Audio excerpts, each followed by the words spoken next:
Wow, what a week it has been. Actually, what a last few weeks it's been since our last talkie video. This is shop vlog number 26, and this is what we're going to be talking about. I warn you, it's going to be a little bit depressing, but this is the stuff that's going on right now. And that's kind of the point of the vlog, right? To share what's going on around the Stumpy Nubs workshop. So here we go.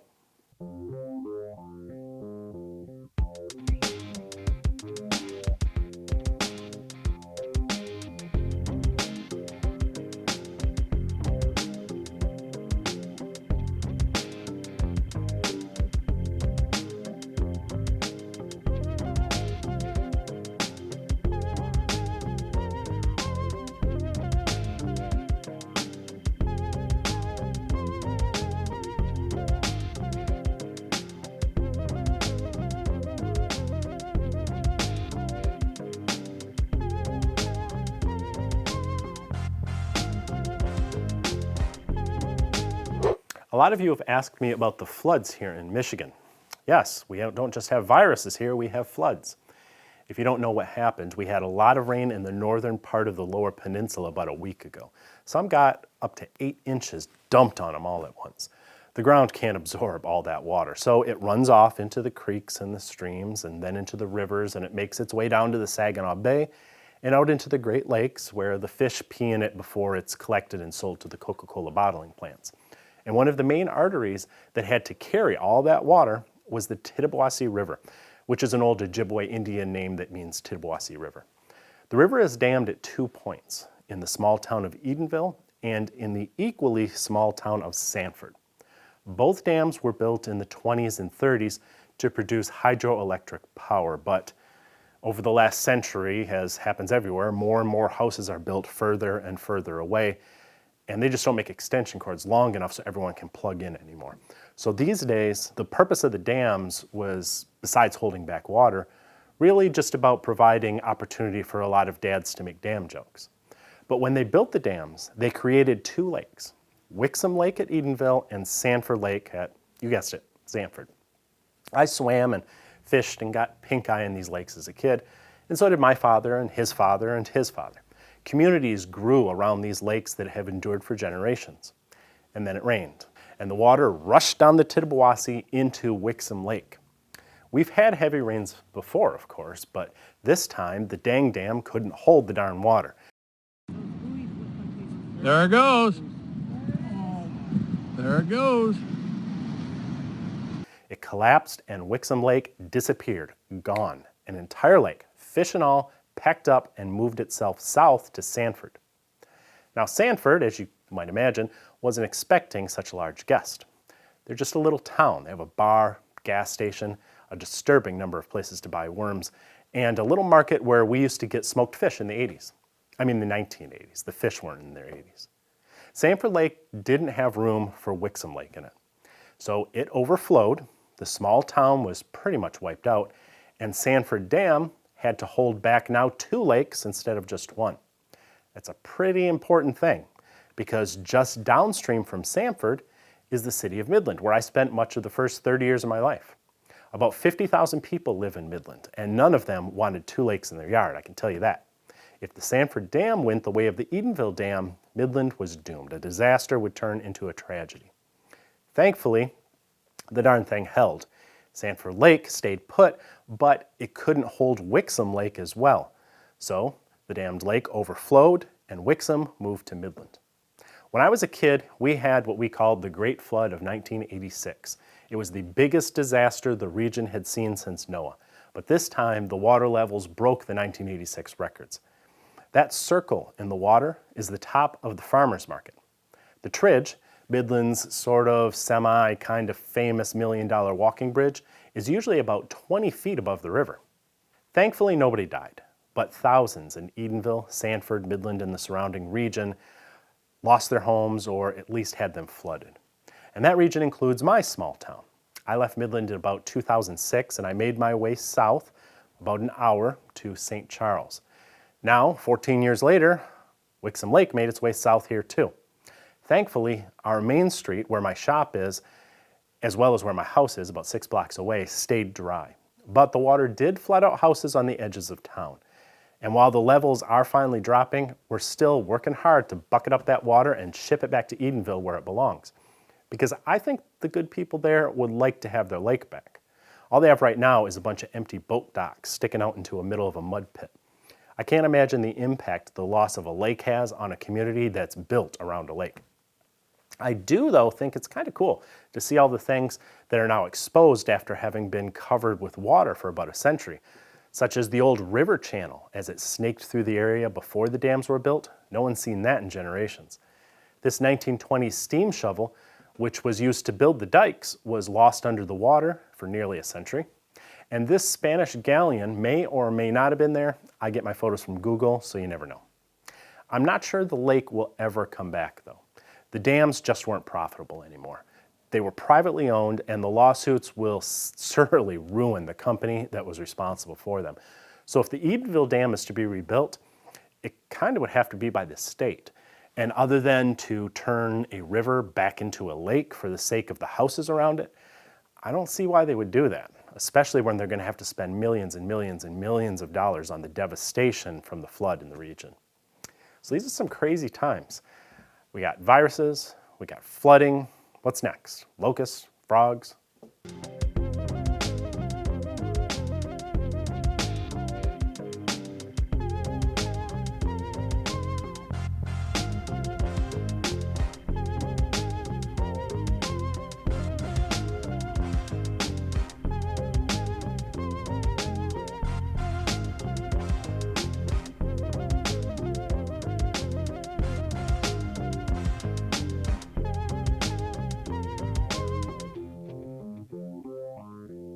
We're still locked down here in Michigan. It's been more than 2 months since I had to send everyone here from our workshop home. And Michigan's statewide stay-at-home order, which I think they're now calling the safer-at-home order, is nearing its 3rd month now, and there really is no real end in sight. Honestly, I don't know how a lot of small businesses around here are going to survive this. Some have been allowed to resume work to one degree or another. We finally have construction and lawn care able to work. You can buy all the pot and liquor you want, so there's that. And manufacturing, thankfully, has been opened back up recently, which is good news for the thousands of auto workers and their families. But the restaurants, the offices, general retail, many of the service companies, insurance, financial, a lot of the healthcare, tourism, for literally millions of Michigan residents, if you can't work from home, you haven't been able to work for going on 3 months now. While that's certainly a lesser tragedy than the lives that have been lost, as the cases of COVID-19 have begun to drop and we're getting a little bit of relief, we're starting to turn our attention to what the long-term economic impact is going to be. And it makes me worry about the future of small towns like mine. St. Charles is home to about 2,000 people. According to the statistics that I've seen, we've had a handful of COVID cases here in the village, but thankfully we've had no deaths here. It's actually kind of remarkable considering Michigan is one of the hardest hit states with over 5,000 deaths. And Saginaw County, which St. Charles is in, has lost over 100 people. And we also have a large nursing home in St. Charles, so we have a lot of vulnerable people, but no deaths that I know of. So we have a lot to be thankful for when it comes to the most important factor, loss of life. But St. Charles is a lot like thousands of little towns across America, in fact, across the world, with little main streets that have rich histories that have been struggling to survive for a long time now.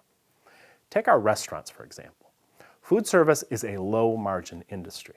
After all the costs, that fancy $10 burger you get at Applebee's costs them about $8 to put on your table. Imagine how many of these burgers they have to sell at $2 profit to keep the doors open. A lot. It's about turning tables, getting as many people in and out as possible. We have 6 restaurants in the village of St. Charles if you count the McDonald's, the Subway, and a takeout pizza place. 3 of those restaurants are the sit-down type of establishments. All of them were shut down for more than a month, and only recently has one been able to open up for takeout.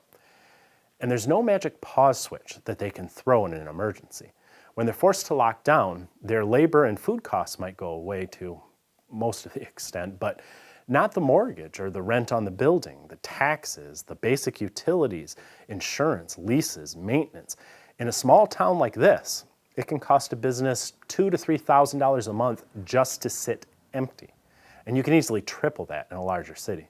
So how do these places survive for 2 or 3 months like that? And when they're finally allowed to open, it's looking like it'll have to be with half or even 25% occupancy. It's like knocking that $2 profit on that hamburger down to 50 cents. How do you pay your staff on that? This is Tony's. It's typical of a small town diner. Before the virus, it was always busy.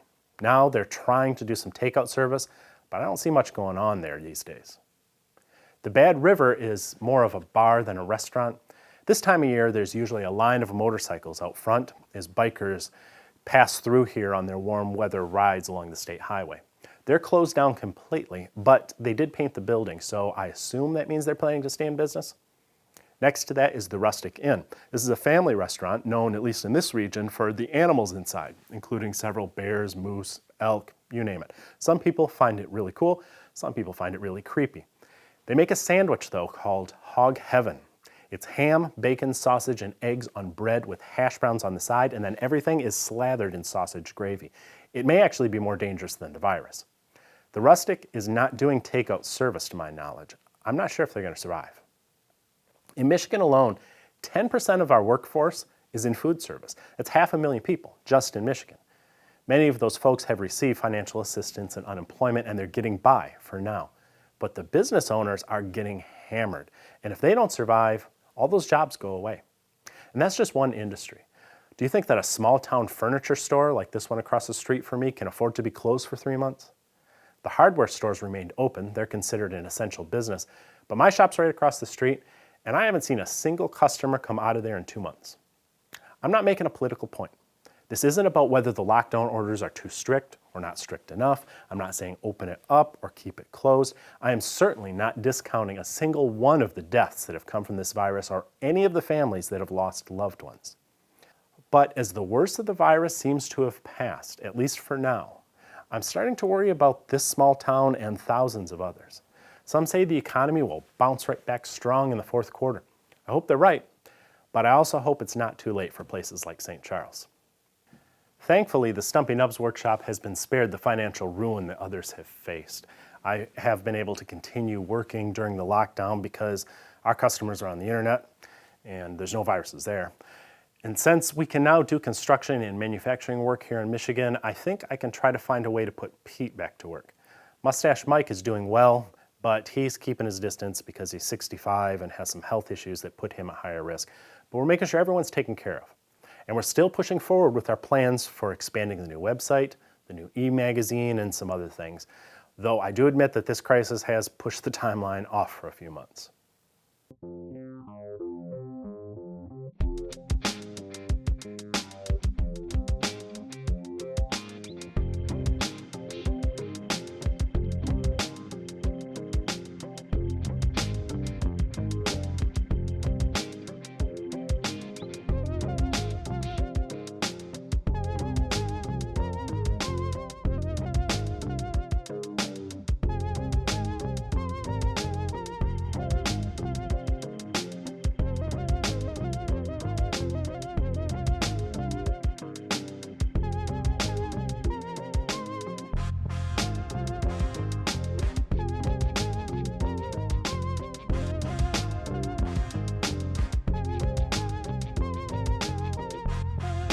On a lighter note, how about a preview of the videos we're working on right now? I got a bandsaw tutorial coming soon. It's actually one of a whole series of bandsaw tutorials. We hope to make one every month or so. This first one will be about the various things you can do with the bandsaw, some things that a lot of people don't even consider, and what to look for if you're thinking of buying one or upgrading the one you have. Those of you who've been asking about the 2 Harvey saws here in our shop will have a chance to see those as well. I'm also working on a comprehensive tutorial about aligning your table saw. I think many of the videos out there skip some really important things, such as how to actually correct the problem rather than simply showing you how to measure the runout and then saying consult your owner's manual, and what to do if your blade is parallel to the miter slot when it's at 90 degrees, but when you tilt it at 45, it's not parallel anymore. There'll be a lot of useful tips in this one. Last week, we made a video about choosing a workbench height. And now we have 2 more related videos coming up. One is about using a low saw bench for hand tool work, and we already have plans for that project on our website. And another is about making a benchtop dovetailing station to raise your work up where you can see it and do it more comfortably without having to have a taller bench. I hope to have all 4 of these videos done in the next week to 10 days. Then we may do another cool tools video. We'll see how things go. I admit this has been a mostly depressing vlog, but while there is a lot of doom and gloom going on around here, I have a lot to be thankful for. My business is secure, my workers have jobs to come back to, my house and shop isn't flooded, and I haven't run out of toilet paper, and hopefully my small town will hang on a little longer so I can die from sausage gravy instead of a virus. This is, of course, all thanks to you. You guys keep watching, you keep buying plans on our website, clicking the links below the video, supporting our sponsors. You guys keep us going, and hopefully the videos we make will keep you going in some way. If anyone deserves to sit back and have a cold one, it's you, my friends.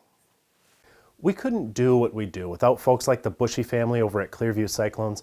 Not only do they make the best dust collection cyclones on the market, but they're woodworkers supporting woodworkers. They're the sponsor of this video, and I really hope you'll thank them by visiting their website and using our discount code below this video. Wait, don't go yet. If you're new here, please subscribe and remember to ring the bell. I would really appreciate that. Give us a thumbs up, or better yet, leave us a comment. I always read them. And be sure to check out the latest issue of Stumpy Nubs Woodworking Journal. It's always packed with tips, tricks, and tutorials designed to make you a better woodworker.